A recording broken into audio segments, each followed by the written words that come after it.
शिरोळच्या छत्रपती शिवाजी महाराज चौकात आंदोलन अंकुश संघटनेच्या वतीनं 8व्या एल्गार ऊस परिषदेचं आयोजन करण्यात आलं होतं।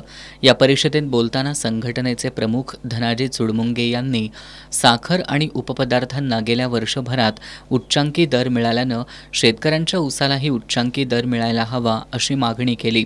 कारखानदारांनी मागील गळीत हंगामातील ऊसाचे 200 रुपये आणि चालू हंगामातील ऊसाला पहिली उचल प्रति टन 4000 रुपये द्यावी, अन्यथा कारखाने चालू देणार नाही असा इशारा चुडमुंगे यांनी दिला। शेतकरी संघटनांनी मागणी केल्याप्रमाणे कारखाने दर देत नाहीत तोपर्यंत शेतकऱ्यांनी ऊसतोडी घेऊ नयेत असं आवाहनही त्यांनी केलं। आणि काय पाप केला शेतकऱ्यांना म्हणून तुम्ही त्याची दिवाळी काळी केला यावर्षी, आणि याचा जाब तुम्ही विचारणार आहे की नाही?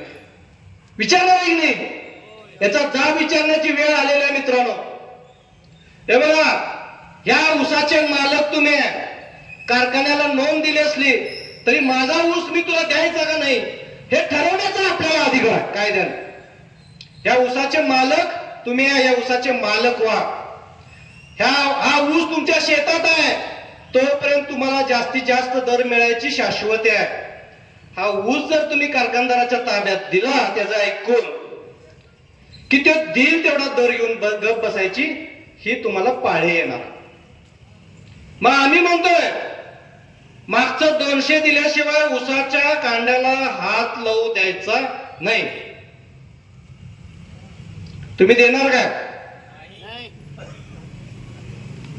तुम्ही फक्त बांधावर बसून यावर्षी आंदोलन करायचं आहे। आम्ही जरासं बोलवलं तर इथं जरा मुंडकी दाखवायची आहेत। इथे रणकंदन उन्हाळा यावर्षी मी आत्ताच सांगतोय,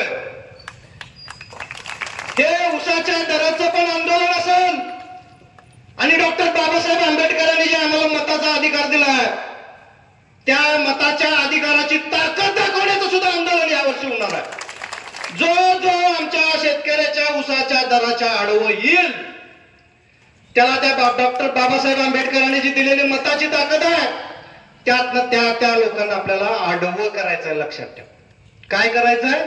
आमच्या आडवं जो येईल त्याला आम्ही आडवं करणार आहे। संघटनेचे जिल्हाध्यक्ष दीपक पाटील यांनी कारखानदार काटामारी करतात असं मुख्यमंत्री म्हणतात, तर मग शासनाचा संबंधित विभाग काय करतो असा सवाल केला। मग मुख्यमंत्र्यांना मला सांगायचं आहे की जर काटामारी होत आहे तर तुम्हाला आता समजले तर तुमचं प्रशासन, तुमचं वजनी मापे नियंत्रक विभाग काय करतो? झपाटा काय? मग तुम्हाला त्यांना पगार कशाला दिलाय? तुम्हाला तिथं खुर्चीवर कशासाठी बसवलंय? तुम्ही रोखू शकत नव्हता? आज साक्षात्कार झाला का तुम्हाला काटामारी होते? अहो, शेतकऱ्यांच्या श्रमाची लूट करायची तर किती? काटा मारत्यात, रिकव्हरी चोरत्यात, तोडणी वाहतुकीमध्ये लूट आहे। आम्ही म्हणतोय जवळच्या शेतकऱ्याला 200 रुपये जास्त द्या। का द्या? त्याचा वाहतुकीचा खर्च जो आहे तो 5 किलोमीटर आहे। मला आतनीतनं आलेला खर्च लावू नका, आतनीतनं आणलेला ऊसाचा त्याला लावा। मला टप्पीने 5 किलोमीटर लावा, मला 200 रुपये जास्त द्या, कारण माझा वाहतूक खर्च कमी आहे। तोडणी वाहतूक सारखी असली तर वाहतूक खर्च माझा कमी आहे। मी सगळा धूर धोळा, तुमचं प्रदूषण, तुमची वाहतुकीचा ताण सगळं सहन करायचं। संघटनेचे राकेश जगदाळे, नागेश काळे, उदय होगले, अक्षय पाटील आदींनी मनोगत व्यक्त केली।